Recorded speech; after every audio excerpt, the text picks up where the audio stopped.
ರಾಜ್ಯದೆಲ್ಲೆಡೆ ಪಾತಾಳ ತಲುಪಿದ ಅಂತರ್ಜಲ. ಮಿತಿಮೀರಿ ಅಡಿಕೆ ತೋಟ, ಏನಿದು ರಹಸ್ಯ? ವಿಜಯ ಕರ್ನಾಟಕ ವೆಬ್ ವೀಕ್ಷಕರಿಗೆ ಸ್ವಾಗತ. ನಾನು ಶಂಕರ್ನ ಹೆತ್ತು. ರಾಜ್ಯದಲ್ಲಿ ಅತಿಯಾದ ಅಂತರ್ಜಲ ಬಳಕೆಗೆ ನಿಯಂತ್ರಣವೇ ಇಲ್ಲದಂತಾಗಿದೆ. ಮಿತಿಮೀರಿದ ಕೊಳವೆ ಬಾವಿಗಳ ಕೊರೆತ, ಮಿತಿಮೀರಿದ ಬೆಳೆದ ಅಡಿಕೆ ತೋಟಗಳು ಅಂತರ್ಜಲ ಪಾತಾಳ ಸೇರಲು ಕಾರಣವಾಗುತ್ತಿವೆ. 20 ವರ್ಷಗಳ ಹಿಂದೆ ಸತತ 3 ವರ್ಷ ಎದುರಾಗಿದ್ದ ಬರ ಹೊತ್ತಿನಲ್ಲಿಯೂ ಕಾಣಿಸಿಕೊಳ್ಳದಂತಹ ನೀರಿನ ಅಭಾವ ಈ ಬಾರಿ ಒಂದೇ ವರ್ಷದಲ್ಲಿ ವಿಪರೀತವೆಂಬಷ್ಟು ಆಗಿದೆ. ಹಾಗಾದ್ರೆ ಇದಕ್ಕೆ ಕಾರಣ ಏನು? ಇಲ್ಲಿದೆ ಸರಿಯಾದ ಮಾಹಿತಿ. ಎಷ್ಟು ನೀರು ಹಾಕಿದರೂ ತೋಟಗಳ ದಾಹ ತೀರುತ್ತಿಲ್ಲ. ಈ ವರ್ಷ ಮಳೆ ಕಡಿಮೆಯಾಗಿ ಜನವರಿಯಿಂದಲೇ ನೀರಿನ ಅಭಾವ ಕಾಣಿಸಿಕೊಂಡಿದ್ದು ಈಗ ಹಾಹಾಕಾರದ ರೂಪ ಪಡೆದುಕೊಂಡಿದೆ. ಜಲಾಶಯಗಳು, ನದಿ, ಹಳ್ಳ, ಕೆರೆ ಕಟ್ಟೆಗಳು ಬರಿದಾಗಿದ್ದಲ್ಲದೆ ಕೊಳವೆ ಬಾವಿಗಳಲ್ಲೂ ನೀರು ತಳಕಂಡಿದೆ. ತೋಟಗಳನ್ನು ಉಳಿಸಿಕೊಳ್ಳಲು ರೈತರು ಟ್ಯಾಂಕರ್ ನೀರಿಗೆ ಮೊರೆ ಹೋಗಿದ್ದಾರೆ. ದೂರದ ಊರುಗಳಿಂದ ದುಬಾರಿ ಬೆಲೆ ತೆತ್ತು ಟ್ಯಾಂಕರ್ಗಳ ಮೂಲಕ ನೀರು ತರಿಸಿ ತೋಟಕ್ಕೆ ಹಾಯಿಸುತ್ತಿದ್ದಾರೆ.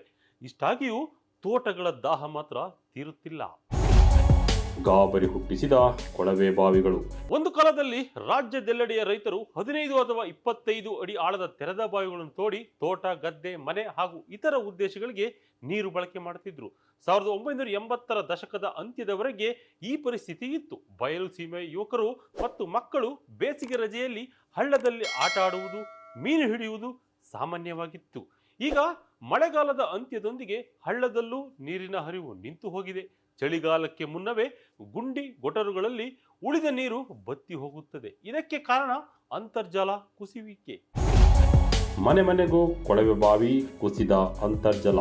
1990ರ ದಶಕದಲ್ಲಿ ಆರಂಭದಲ್ಲಿ ಶ್ರೀಮಂತರು ಮತ್ತು ಅತಿ ಹೆಚ್ಚು ಜಮೀನು ಇರುವವರು ಮಾತ್ರ ಬಾವಿ ಕೊರೆಸುತ್ತಿದ್ದರು. ಅವುಗಳ ಆಳ 150 ಅಡಿಗಳಿಗಿಂತ ಹೆಚ್ಚಿರುತ್ತಿರಲಿಲ್ಲ. ಆದರೆ ಈಗ ಮನೆ ಮನೆ ಕೊಳವೆ ಬಾವಿಗಳು, ಅವುಗಳ ಆಳ 1000 ಅಡಿ ದಾಟಿ ಹೋಗಿದೆ.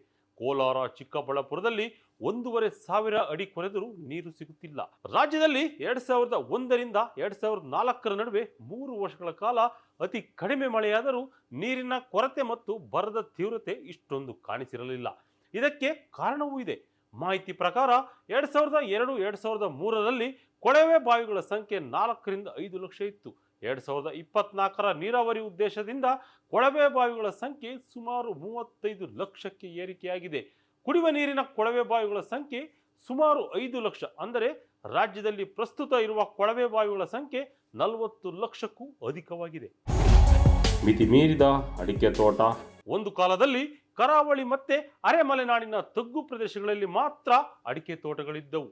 ಅಡಿಕೆಗೆ ಉತ್ತಮ ಧಾರಣೆ ಬಂದ ಬಳಿಕ ಮಲೆನಾಡು ಮತ್ತು ಕರಾವಳಿಯ ಗುಡ್ಡಗಳನ್ನು ಆವರಿಸಿಕೊಂಡವು.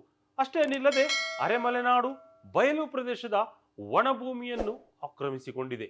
ಒಂದು ಕಾಲದಲ್ಲಿ 11 ಜಿಲ್ಲೆಯಲ್ಲಿ ಮಾತ್ರ ಇದ್ದ ಅಡಿಕೆ ತೋಟಗಳು ಈಗ ರಾಜ್ಯದ ಎಲ್ಲಾ ಜಿಲ್ಲೆಗಳಲ್ಲೂ ಆವರಿಸಿಕೊಂಡಿದೆ. 1980ರ ದಶಕದಲ್ಲಿ 55,000 ಹೆಕ್ಟೇರ್ ಇದ್ದ ಅಡಿಕೆ ಪ್ರದೇಶ ಈಗ 7.80 ಲಕ್ಷ ಹೆಕ್ಟೇರ್ಗೆ ವಿಸ್ತರಣೆಯಾಗಿದೆ. ಕಣ್ಣು ಕುಕ್ಕುವ ಕಾಂಚಾಣ. ಅಡಿಕೆ ಸಿಗುವ ಉತ್ತಮ ಧಾರಣೆ ಮತ್ತು ಇತರ ಬೆಳೆಗಳಿಗೆ ಸಿಗುವ ವೈಜ್ಞಾನಿಕ ಧಾರಣೆ ಪರಿಣಾಮ ರೈತರು ಬೇರೆಲ್ಲ ಬೆಳೆಗಳನ್ನು ಬದಿಗೊತ್ತಿ ಅಡಿಕೆ ತೋಟಕ್ಕೆ ಮೊರೆ ಹೋಗುವಂತೆ ಮಾಡಿದೆ. ಆಹಾರ ಬೆಳೆಗಳಿಗೆ ತಗುಲುವ ರೋಗ, ಪ್ರಾಕೃತಿಕ ವಿಕೋಪಗಳ ನಡುವೆ ಬೆಳೆಗಳನ್ನು ಉಳಿಸಿಕೊಳ್ಳುವುದೇ ದೊಡ್ಡ ಸವಾಲಾಗಿದೆ. ಭತ್ತಕ್ಕೆ ಹಾಕಿದ ಬಂಡವಾಳದಲ್ಲಿ ಅರ್ಧದಷ್ಟು ಸಹ ವಾಪಸ್ಸು ಬರುವುದಿಲ್ಲ. ಹೀಗಾಗಿ ರೈತರು ಅಡಿಕೆ ಬೆಳೆಯುವುದರಿಂದ ಉತ್ತಮ ಧಾರಣೆ ಪಡೆಯುವುದು ಎಂಬ ಕಾರಣಕ್ಕೆ ಕಷ್ಟಪಟ್ಟು ಅಡಿಕೆ ತೋಟ ಮಾಡಿದರು. ನೈಜ ಸಂಗತಿ ಎಂದರೆ ರಾಜ್ಯದಲ್ಲಿ ರೈತರು ಅಡಿಕೆ ಮಾಡಿದ ಬಳಿಕವೇ ಅವರ ಆರ್ಥಿಕ ಸ್ಥಿತಿ ಉತ್ತಮಗೊಂಡಿದೆ. ಆಹಾರ ಬೆಳೆಗಳನ್ನು ಬೆಳೆದು ಸಾಲದ ಕೋಪಕ್ಕೆ ಬೀಳುತ್ತಿದ್ದ ರೈತರು ಈಗ ಸಾಲ ತೀರಿಸಿಕೊಂಡು ಟಾಕುಟೀಕಾಗಿ ಸ್ವಂತ ಕಾರಿನಲ್ಲಿ ಓಡಾಡುವ ಮಟ್ಟಿಗೆ ಬೆಳೆದು ನಿಂತಿದ್ದಾರೆ. ಇದಕ್ಕೆ ಕಾರಣವಾಗಿದ್ದು ಈ ಅಡಿಕೆ ಧಾರಣೆ. ತೋಟಕ್ಕೆ ಹೆಚ್ಚು ನೀರು ಬಳಕೆ.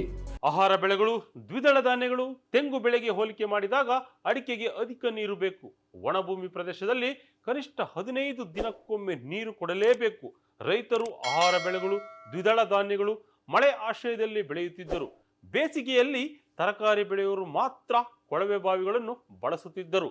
ಬಯಲು ಪ್ರದೇಶದಲ್ಲಿ ಅಡಿಕೆ ತೋಟಗಳಿಗೆ ವರ್ಷ ಪೂರ್ತಿ ನೀರು ಕೊಡಬೇಕಾಗುವುದರಿಂದ ಅಂತರ್ಜಲ ಅತಿ ಹೆಚ್ಚು ಬಳಕೆಯಾಗುತ್ತಿದೆ. ಕುಸಿದ ಅಂತರ್ಜಲ. ರಾಜ್ಯದಲ್ಲಿ ಹಿಂದೆಂದೂ ಕಾಣದಷ್ಟು ನೀರಿನ ಅಭಾವ ಈ ಬಾರಿ ಎದುರಾಗಿದೆ. 1000 ಅಡಿ ಕೊರೆದರೂ ನೀರು ಸಿಗುತ್ತಿಲ್ಲ.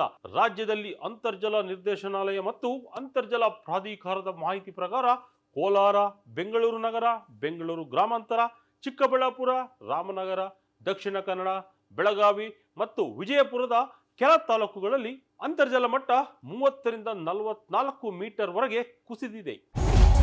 ಮರುಪೂರಣವಾಗದ ಜಲ.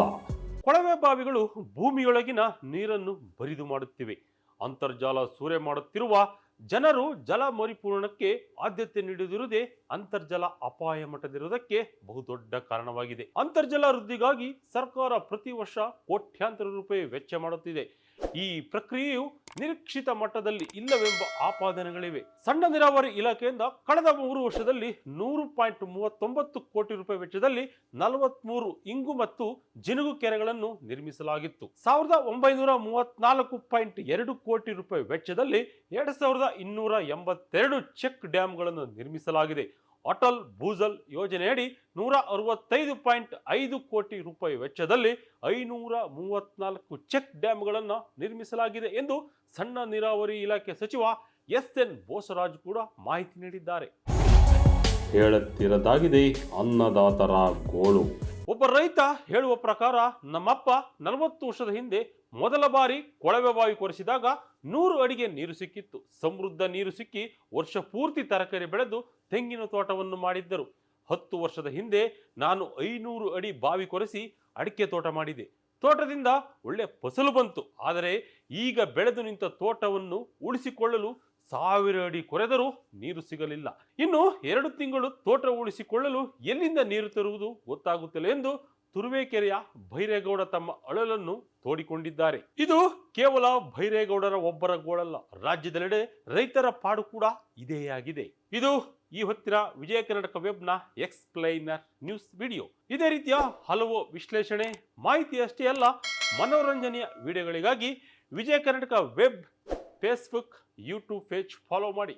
ಧನ್ಯವಾದಗಳು.